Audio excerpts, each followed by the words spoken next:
হাসিনাকে ফেরাতে বাংলাদেশে মার্কিন নিষেধাজ্ঞায় উস্কানির ইঙ্গিত, সফল হবেন কি মার্কিন চিকিৎসক? ভারত বড়াই। ভারতের মণিপুরে নজিরবিহীন তাণ্ডবে কারফিউ, মুখ্যমন্ত্রীর বাসভবনে হামলা, বন্ধ ইন্টারনেট মোবাইল সেবা। এবার বোমা বিস্ফোরণে কাঁপল নেতানিয়াহুর বাসভবন। কতটা ভয়ঙ্কর ইসরায়েলি যুদ্ধনীতি, দাহিয়া ডক্ট্রিন? আসসালামু আলাইকুম, দেখছিলেন Bangla vision world news headline. এবারে বিস্তারিত। নবনির্বাচিত মার্কিন প্রেসিডেন্ট ডোনাল্ড ট্রাম্পের প্রশাসনকে বাংলাদেশের উপর নিষেধাজ্ঞা দেওয়ার আহ্বান জানানোর ইঙ্গিত দিয়েছেন ভারতীয় বংশোদ্ভূত মার্কিন চিকিৎসক ও কমিউনিটি নেতা ভারত বড়াই। বলেছেন, হিন্দু সম্প্রদায়ের উপর নির্যাতনের অভিযোগকে গুরুত্বের সাথে তুলে ধরা হবে। এমন অবস্থায় আন্তর্জাতিক পরিমণ্ডলে বাংলাদেশের ভাবমূর্তি ক্ষুণ্ণ করার জন্য সত্য মিথ্যার মিশেলে অপতথ্য প্রচারের অসুস্থ প্রতিযোগিতায় নেমেছে ভারতের কোনো কোনো গণমাধ্যম। বিস্তারিত ডেস্ক রিপোর্টে। সম্প্রতি হিন্দু সম্প্রদায়ের ওপর নির্যাতনের অভিযোগ তুলে ট্রাম্প প্রশাসনকে বাংলাদেশের উপর নিষেধাজ্ঞা দেওয়ার আহ্বান জানাবেন বলে বার্তা দিয়েছেন ভারতীয় আমেরিকান নেতা ভারত বড়াই। এ সময় তিনি বাংলাদেশের সংখ্যালঘু নির্যাতন নিয়ে ডোনাল্ড ট্রাম্পের দেওয়া বিবৃতির প্রতি ইঙ্গিত দেন। বড়াইয়ের মতে, বাংলাদেশ সরকারের উপর চাপ সৃষ্টির জন্য আন্তর্জাতিক সম্প্রদায়ের কার্যকর পদক্ষেপ জরুরি। তবে যদি এমন হয়, তাহলে ভবিষ্যতে নতুনভাবে রাজনৈতিক ও কূটনৈতিক উত্তেজনার সৃষ্টি হতে পারে। এখানে একটি গুরুত্বপূর্ণ প্রশ্ন ওঠে, কেন ভারত এত উদ্বিগ্ন হয়ে উঠেছে বাংলাদেশের সংখ্যালঘু নির্যাতন নিয়ে, যেখানে তাদের নিজেদের দেশের অবস্থা এবং অভ্যন্তরীণ রাজনৈতিক পরিস্থিতি আরও বেশি জটিল। বিশেষ করে ভারতের রাজনৈতিক প্রেক্ষাপটে নরেন্দ্র মোদীর নেতৃত্বাধীন বিজেপিকে মুসলিম বিরোধী নীতির কারণে আন্তর্জাতিক সমালোচনার মুখে পড়তে হয়েছে। বাংলাদেশে 2024-এর গণঅভ্যুত্থানের সময় রিয়াগুব হাসিনার প্রশাসনের গুলিতে নিহত হলে ভারত সে সময় নীরব থাকে। তাহলে ভারতের সবচেয়ে বড় উদ্বেগ কি?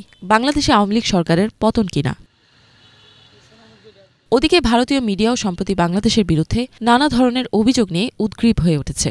সঠিক কি মিথ্যা তা সকলেরই জানা। এই মিডিয়াগুলো বাংলাদেশের অভ্যন্তরীণ সমস্যা অতিরিক্তভাবে তুলে ধরার চেষ্টা করছে বলে অনেকেরই নজরে এসেছে, যা দেশের ভাবমূর্তি ক্ষুণ্ণ করার প্রচেষ্টা বলেও মনে হয়। এটি স্পষ্ট যে এসব পদক্ষেপ মূলত ভারতের নিজস্ব স্বার্থে নেওয়া হয়েছে। ভারত কখনোই বাংলাদেশকে একটি সম্পূর্ণ স্বাধীন দেশ হিসেবে দেখেনি বলেও অনেকের ধারণা। এছাড়া বাংলাদেশের রাজনৈতিক ও সামাজিক পরিস্থিতি ভারতের জন্য একটি ধ্রুবক অস্থিরতা হিসেবে বিবেচিত হয়ে এসেছে। ভারতীয় চাপ ও সমালোচনার কারণে বাংলাদেশ কি সংকটে পড়বে কিনা তা সময়ই বলবে। বাংলাদেশের স্বাধীনতা ও সার্বভৌমত্ব অটুট। ফলে যদি ভারত নানা ইস্যু নিয়ে বাংলাদেশের উপর প্রভাব বিস্তারের চেষ্টা করে, তাহলে ভারতের নিজস্ব সাম্প্রদায়িক পরিস্থিতির উপরও প্রশ্ন উঠতে পারে। ইফা জাহান, বাংলা ভিশন। আবারও বিক্ষোভে উত্তাল ভারতের মণিপুর রাজ্য। মুখ্যমন্ত্রী বীরেন সিং ছাড়াও 2 মন্ত্রী আর 3 বিধায়কের বাসা আর কার্যালয়ে হামলার ঘটনায় গ্রেফতার করা হয়েছে অন্তত 23 জনকে। জারি হয়েছে কারফিউ, বন্ধ মোবাইল ও ইন্টারনেট সেবা। মেইতি আর কুকি জাতিগোষ্ঠীর এই বিরুদ্ধে আর কত রক্ত ঝরবে? কি করলে শান্ত হবে মণিপুর? বিরোধী দল কংগ্রেসের অভিযোগ, বিভক্তি আর রক্তারক্তিতে কলকাঠি নাড়ছে প্রধানমন্ত্রী নরেন্দ্র মোদীর বিজেপি সরকার। বিস্তারিত মেহরাব হোসেন খানের ডেস্ক রিপোর্টে। ভারতের উত্তর পূর্বাঞ্চলীয় রাজ্য মণিপুরে আবার দাউ দাউ করে জ্বলছে ক্ষোভের ছাইচাপা আগুন, যার উত্তাপ গ্রাস করেছে স্থানীয় জনপ্রতিনিধিদের কার্যালয় আর বাড়িঘর। রাজ্যের 2 মন্ত্রী আর 3 বিধায়কের বাড়ির ভেতরে বাইরে হয়েছে ভাঙচুর। কারফিউ জারি হলেও ঠেকানো যায়নি বিক্ষুব্ধ জনতাকে। ভাঙচুর ও অগ্নিসংযোগ করা হয় যানবাহন, আবাসিক ও বাণিজ্যিক স্থাপনায়। পরিস্থিতি এতটাই নাজুক, উন্মত্ত জনতার ঢল আছড়ে পড়ে স্থানীয় মুখ্যমন্ত্রী বীরেন সিংয়ের বাসভবনে। রাজধানী ইম্ফলে মুখ্যমন্ত্রী বীরেন সিংয়ের বাসভবনের বাইরে উন্মত্ত জনতা ঢুকতে না পারলেও বাইরে ব্যাপক বিক্ষোভ প্রদর্শন আর ভাঙচুর চালায়। স্লোগান ওঠে তার পদত্যাগের। এ সময় বাড়িতে ছিলেন না মুখ্যমন্ত্রী। কাঁদানে গ্যাস ছুড়ে পরিস্থিতি নিয়ন্ত্রণে নেয় পুলিশ। নিরাপত্তাহীনতায় মুখ্যমন্ত্রী বীরেন শনিবার বাড়ি না ফিরে রাত কাটান নিজ কার্যালয়ে। এর আগে জনরোষের কবলে পড়ে বীরেনের জামাতা ভারতীয় জনতা পার্টি বিজেপির বিধায়ক আর কে ইমো ছাড়াও মণিপুরের স্বাস্থ্য ও পরিবার কল্যাণ মন্ত্রী সাপম রঞ্জন, উপভোক্তা মন্ত্রী এল সুশীন্দ্র সিংহের বাসভবন। বেগতিক পরিস্থিতিতে শনিবার বিকাল 4:30 থেকে কারফিউ জারি হলেও আমলে নেয়নি বিক্ষুব্ধরা। সহিংস পরিস্থিতি নিয়ন্ত্রণে ইম্ফল পশ্চিম, ইম্ফল পূর্ব, বিষ্ণুপুর, চূড়াচাঁদপুর সহ 7 জেলায় 2 দিনের জন্য বন্ধ করে দেওয়া হয়েছে মোবাইল ও ইন্টারনেট সেবা। তাণ্ডবের রাত শেষে শনিবার সকালে মণিপুর পুলিশের পক্ষ থেকে সামাজিক মাধ্যমে জানানো হয়, সহিংসতায় জড়িত থাকায় গ্রেফতার করা হয়েছে ২৩ জনকে উদ্ধার করা হয়েছে অস্ত্র, গুলি আর মোবাইল। মণিপুরের সহিংসতায় ক্ষমতাসীন বিজেপির ইন্ধন আছে বলে অভিযোগের তীর ছুঁড়েছেন কংগ্রেস সভাপতি মল্লিকার্জুন খড়গে। বলেছেন, প্রধানমন্ত্রী নরেন্দ্র মোদীর প্রশাসন হিংসা আর বিদ্বেষ ছড়িয়ে বিভক্ত করে দিয়েছে মণিপুরকে। প্রতিক্রিয়া দিয়েছেন কংগ্রেস শীর্ষ নেতা রাহুল গান্ধীও। গুরুতর পরিস্থিতিকে আমলে নিয়ে প্রধানমন্ত্রী মোদীকে অবিলম্বে মণিপুরে যাওয়ার পরামর্শ দিয়েছেন। এমন অবস্থায় বিধানসভা নির্বাচনের প্রচারাভিযান বাদ দিয়ে মহারাষ্ট্র থেকে দিল্লি ফিরে গেছেন কেন্দ্রীয় স্বরাষ্ট্রমন্ত্রী অমিত শাহ। সহিংস এই পরিস্থিতির সূত্রপাত গত সপ্তাহে। শনিবার মেইতি জাতিগোষ্ঠীর এক নারীর লাশ পাওয়া গেলে সোমবার স্থানীয় জিবিরাম জেলায় আইন শৃঙ্খলা বাহিনীর বিশেষ অভিযানে কুকি জাতিগোষ্ঠীর অন্তত 11 জন নিহত হয়। ওই 11 জনকে সন্ত্রাসী বলে দাবি করা হলেও তারা গ্রামের স্বেচ্ছাসেবক বলে জানিয়েছেন কুকি জনপ্রতিনিধিরা। কিছুদিন না যেতেই মেইতি সম্প্রদায়ের 3 শিশু ও 3 নারী অপহৃত হয়। শুক্র ও শনিবার বরাক নদীতে অজ্ঞাত 6টি লাশ পাওয়া গেলে শুরু হয় বিক্ষুব্ধদের নজিরবিহীন তাণ্ডব। ইম্ফলে পুলিশের সহায়ক শক্তি হিসেবে টহল আর নজরদারিতে নেমেছে সেনাবাহিনী আর আসাম রাইফেলসের বিপুল পরিমাণ সদস্য। 2023 সালে রাজ্যের মোট জনগোষ্ঠীর 65% হিন্দু মেইতি জনগোষ্ঠীকে তফসিলি জনগোষ্ঠী হিসেবে বিবেচনার উদ্যোগ নেওয়া হলে আপত্তি জানিয়ে মাঠে নামে কুকিরা। 2023 সালে রাজ্যের মোট জনগোষ্ঠীর 65% হিন্দু মেইতি জনগোষ্ঠীকে তফসিলি জাতিগোষ্ঠী হিসেবে বিবেচনার উদ্যোগ নেওয়া হলে আপত্তি জানিয়ে মাঠে নামে কুকিরা, যার সিংহভাগই খ্রিস্টান। এর সূত্র ধরে গত বছরের মে থেকে নিয়মিত বিরতিতে চলছে হত্যা, সংঘবদ্ধ ধর্ষণ আর বাড়িঘর জ্বালিয়ে দেওয়ার মতো নৃশংস অপকর্ম। এই দীর্ঘ সময় নিহত হয়েছে শতাধিক আর আহত হয়েছেন 300-র বেশি। Mehrab Hussain Khan, Bangla vision, news desk. স্বাধীনতার পর এই প্রথম পাকিস্তান থেকে বাণিজ্যিক জাহাজ এলো বাংলাদেশে। এর মধ্যে পণ্য খালাস করে ফিরে গেছে ইন্দোনেশিয়ার বন্দরের উদ্দেশ্যে। এই ঘটনায় শুরু হয়েছে ব্যাপক আলোচনা সমালোচনা। সবকিছু ছাপিয়ে উঠে আসছে বাংলাদেশের সাথে পাকিস্তানের বাণিজ্যিক সম্পর্কে কড়াকড়ি শিথিলে আমদানি রপ্তানিতে ইতিবাচক প্রভাব আর সম্ভাবনার নতুন দুয়ার উন্মোচনের বিষয়টি। বিস্তারিত মিরফাউজের রাব্বির ডেস্ক রিপোর্টে। স্বাধীনতার পর প্রথমবারের মতো পাকিস্তান থেকে সরাসরি বাংলাদেশে আসলো বাণিজ্যিক জাহাজ। প্রথমবারের মতো পাকিস্তানের করাচি বন্দর থেকে জাহাজে করে সরাসরি কন্টেইনারে পণ্য আনা হয়েছে চট্টগ্রাম বন্দরে। কন্টেইনার খালাসের পর আবার ইন্দোনেশিয়ার বন্দরের উদ্দেশ্যে ফিরে গেছে সেই জাহাজ। কিন্তু জাহাজ ফিরে গেলেও এ নিয়ে চলছে আলোচনা সমালোচনা। পাকিস্তানের সঙ্গে বাংলাদেশের বাণিজ্যে এতদিন সরাসরি কোনো কন্টেইনার জাহাজ সেবা ছিল না। তবে সরকারের পট পরিবর্তনের পর হঠাৎ করেই করাচি বন্দরের সঙ্গে বাংলাদেশের চট্টগ্রাম বন্দরের কন্টেইনার জাহাজ পরিষেবা চালু নিয়ে আগ্রহ তৈরি হয়েছে। যদিও ব্যবসায়ীরা বলছেন, পাকিস্তানের সঙ্গে বাংলাদেশের যে বাণিজ্য রয়েছে তাতে সরাসরি জাহাজ সেবা চালুর মতো পরিস্থিতি তৈরি হয়নি। বাংলাদেশ ব্যাংকের হিসেবে আমদানি ব্যয়ের দিক থেকে পাকিস্তানের সঙ্গে সবচেয়ে বেশি বাণিজ্য ছিল 2021-22 অর্থ বছরে। সে সময় পাকিস্তান থেকে পণ্য আমদানি ব্যয় ছিল $80 কোটি। তবে গত অর্থ বছরে পাকিস্তান থেকে আমদানি হয়েছে $74 কোটি 45 লাখ পণ্য। অর্থাৎ দুই দেশের মধ্যকার বাণিজ্যের পরিমাণ বাড়ার বদলে উল্টো রয়েছে কমতির দিকে। ফলে বাণিজ্য কমলেও কেন সরাসরি জাহাজ সেবা চালু হলো তা নিয়েই উঠছে প্রশ্ন। ব্যবসায়ীদের মতে 5 আগস্ট রাজনৈতিক পট পরিবর্তনের পর পাকিস্তানের সঙ্গে পণ্য আমদানিতে কড়াকড়ি শিথিল করা হয়েছে। পাকিস্তানের সঙ্গে বাংলাদেশের বাণিজ্য খুব বেশি নয়, তবে আমদানিতে কড়াকড়ি শিথিল করায় পাকিস্তানের সাথে ভবিষ্যতে বাণিজ্য বাড়ার সমূহ সম্ভাবনা রয়েছে। সামনে আমদানি বাড়তে পারে এমন আশাই নতুন এই সেবা চালু হয়েছে। এদিকে সবার কৌতূহলের অবসান ঘটিয়ে পাকিস্তান থেকে আসা জাহাজের ব্যাপারে বিস্তারিত তথ্য দিয়েছে বাংলাদেশের কাস্টমস বিভাগ। পাকিস্তান থেকে আসা সেই জাহাজটির নাম MV ইউয়ান জিয়াং ফাংঝং। জাহাজে করে মোট 370টি কন্টেইনার এসেছে। এর মধ্যে 115টি কন্টেইনারেই সোডা অ্যাশ রয়েছে। অন্যান্য কন্টেইনারে ফেব্রিক্স, চুনাপাথর, পেঁয়াজ ও আলু ছিল। এছাড়া কিছু কন্টেইনারে কাঁচ শিল্পের কাঁচামাল, গাড়ির যন্ত্রাংশ, রং ও কাপড়ের কাঁচামাল রয়েছে। জানা জানা গেছে এসব পণ্যের আমদানিকারক প্রতিষ্ঠান হল আকিজ গ্লাস কারখানা, square pharmaceuticals, Nasir glass, MR trading সহ বিভিন্ন প্রতিষ্ঠান।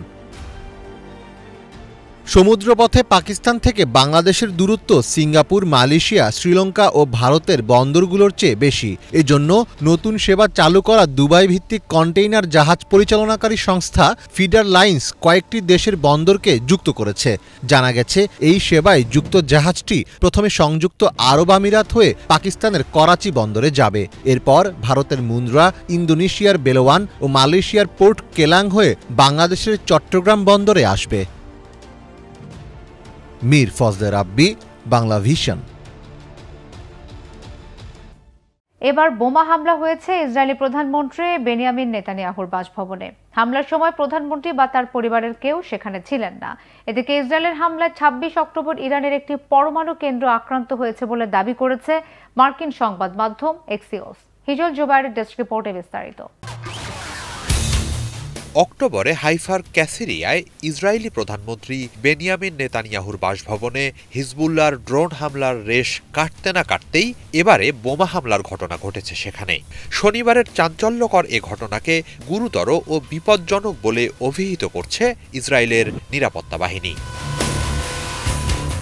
এক যৌথ বিবৃতিতে ইসরায়েলি পুলিশ ও অভ্যন্তরীণ গোয়েন্দা সংস্থা শিন বেত জানিয়েছে, এদিন দুটি ফ্ল্যাশ বোমা প্রধানমন্ত্রীর বাসভবনের বাগানে এসে পড়ে। তবে সে সময় নেতানিয়াহু বা তার পরিবারের কেউ বাসভবনে ছিলেন না।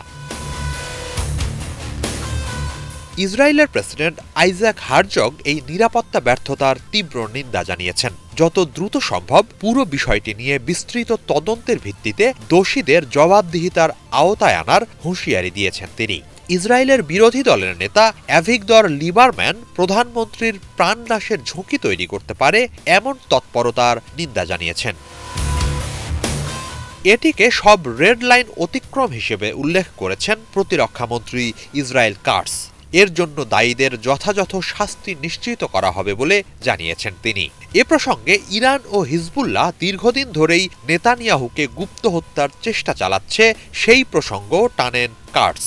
সার্বিক প্রেক্ষাপটে নেতানিয়াহুর জন্য নিশ্ছিদ্র নিরাপত্তা নিশ্চিতের কথা বলছেন তিনি। এদিকে শেষ একদিনে হিজবুল্লাহ ইসরায়েলে ৮০টির বেশি মিসাইল নিক্ষেপ করেছে বলে জানিয়েছে ইসরায়েলি বাহিনী। এর মাঝে প্রায় ১০টি ভূপাতিত করা হয়। মিসাইল নিক্ষেপকালে হাইফা সহ অনেক এলাকায় সাইরেন বাজতে শোনা যায়। হাইফা ও তার আশেপাশে অন্তত ৫টি সামরিক স্থাপনা লক্ষ্য করে মিসাইল হামলা চালানোর কথা জানিয়েছে হিজবুল্লাহ। তবে শেষ খবর পাওয়া পর্যন্ত তারা নেতানিয়াহুর বাসভবনে বোমা হামলার দায় স্বীকার করেনি। এ অবস্থায় কারা এ বোমা হামলা চালিয়েছে তা নিয়ে ধোঁয়াশার সৃষ্টি হয়েছে। বিশ্লেষকদের অনেকেরই ধারণা বাইরে থেকে নয়, ইসরায়েলের ভেতর থেকেই চালানো হয়েছে এই হামলা। লেবানন থেকে হাইফার দূরত্ব অতিক্রম করার সক্ষমতা নেই ফ্ল্যাশ বোমার। সম্ভবত অভ্যন্তরীণ কোনো পক্ষ অন্তর্ঘাতমূলক কর্মকাণ্ড হিসেবে নেতানিয়াহুকে হত্যার চেষ্টা চালিয়েছে। তবে কে বা কারা এর সাথে জড়িত থাকতে পারে তা স্পষ্ট নয়। ইসরায়েলের জাস্টিস মিনিস্টার ইয়ারিভ লেভিনের মতে এই হামলা নেতানিয়াহুর বিরুদ্ধে একটি কু বা অভ্যুত্থান চেষ্টার অংশ হতে পারে। গাজা যুদ্ধ ও জিম্মিদের মুক্ত করা বিষয়ে নেতানিয়াহু সরকারে দীর্ঘদিন ধরেই ফাটল দেখা দিয়েছে। অনেক ইসরায়েলি চলমান প্রেক্ষাপটে নেতানিয়াহুর ভূমিকায় ক্ষুব্ধ।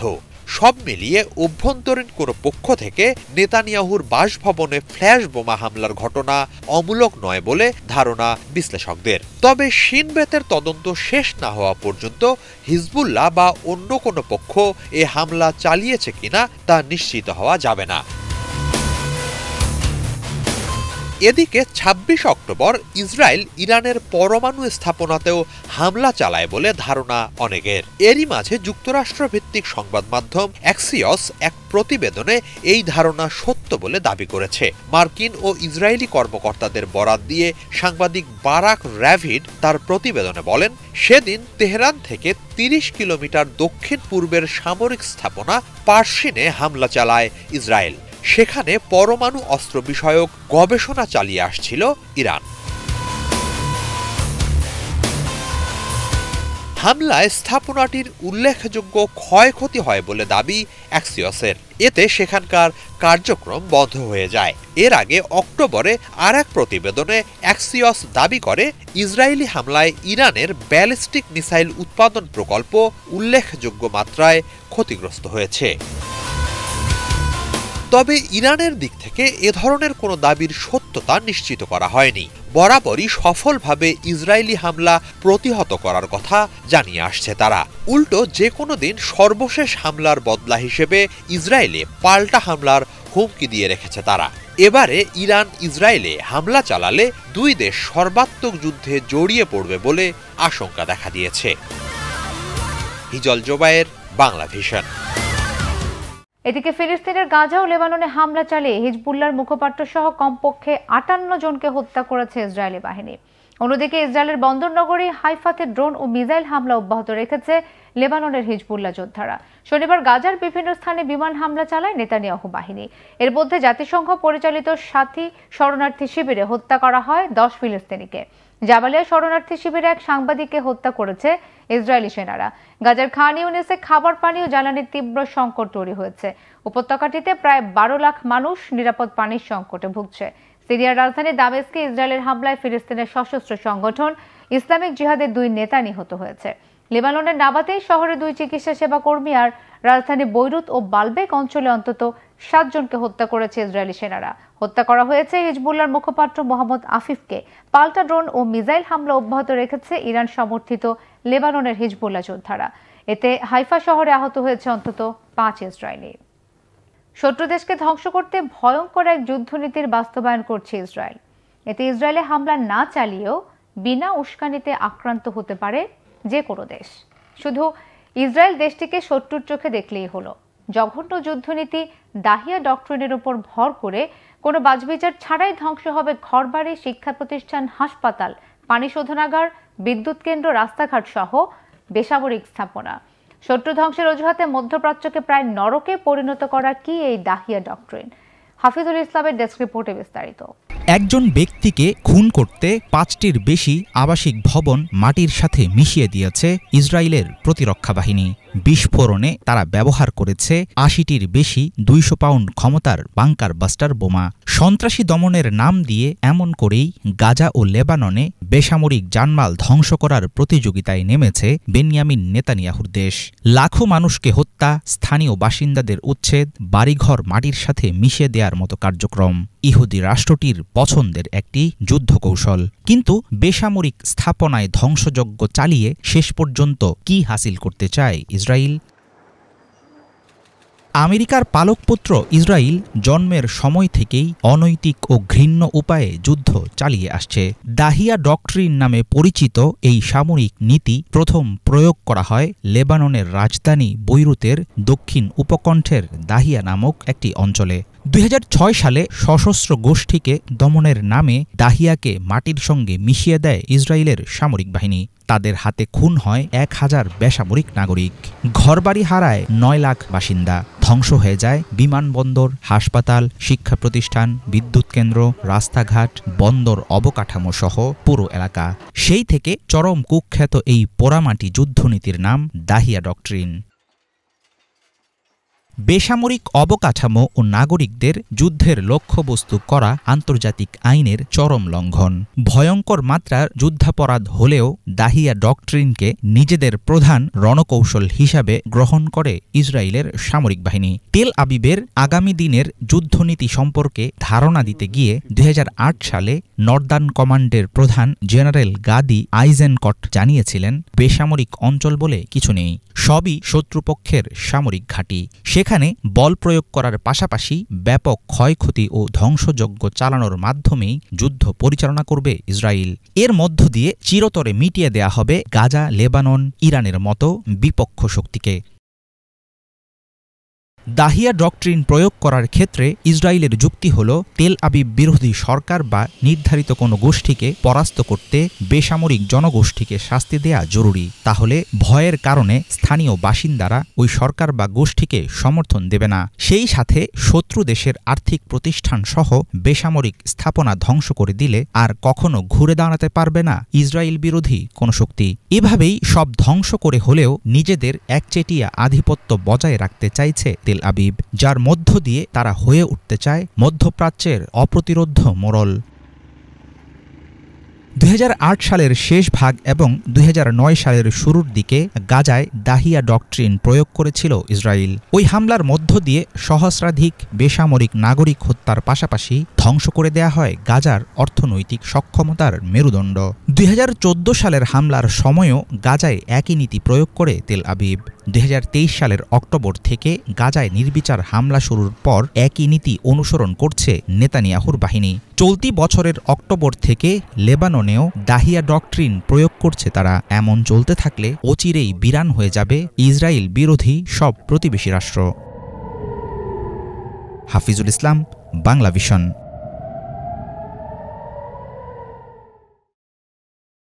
যুক্তরাষ্ট্রের নবনির্বাচিত প্রেসিডেন্ট ডোনাল্ড ট্রাম্পের নতুন প্রশাসনের সঙ্গে কাজ করার দৃঢ় প্রত্যয় জানিয়েছেন চীনের প্রেসিডেন্ট শি জিনপিং। বিদায়ী মার্কিন প্রেসিডেন্ট জো বাইডেনের সঙ্গে এক বৈঠকে জিনপিং এ প্রত্যয় ব্যক্ত করেন। শনিবার পেরুর রাজধানী লিমায় অনুষ্ঠিত বৈঠকে দুই শীর্ষ নেতার মধ্যে সাইবার অপরাধ, বাণিজ্য, তাইওয়ান ও রাশিয়ার মতো বিরোধপূর্ণ বিষয়গুলো নিয়ে আলোচনা হয়। ওই সময় শি জিনপিং বলেন, চীন ও যুক্তরাষ্ট্রের সম্পর্কে উঠানামা থাকলেও স্থিতিশীল, স্বাস্থ্যকর এবং টেকসই সম্পর্ক ধরে রাখতে চীনের লক্ষ্য অপরিবর্তিত রয়েছে। যুক্তরাষ্ট্রের নতুন প্রশাসনের সাথে যোগাযোগ ও সহযোগিতা বাড়াতেও প্রস্তুত রয়েছে চীন। বৈঠকে জো বাইডেন বলেন, সব বিষয়ে একমত না হলেও খোলাখুলি আলোচনা হয়েছে। পেরুর রাজধানী লিমায় এশিয়া প্রশান্ত মহাসাগরীয় অর্থনৈতিক সহযোগিতার সংস্থা এপেক সম্মেলনের এক ফাঁকে বৈঠকটি অনুষ্ঠিত হয়। এই ছিল আজকের মতো, সাথে থাকায় ধন্যবাদ সবাইকে।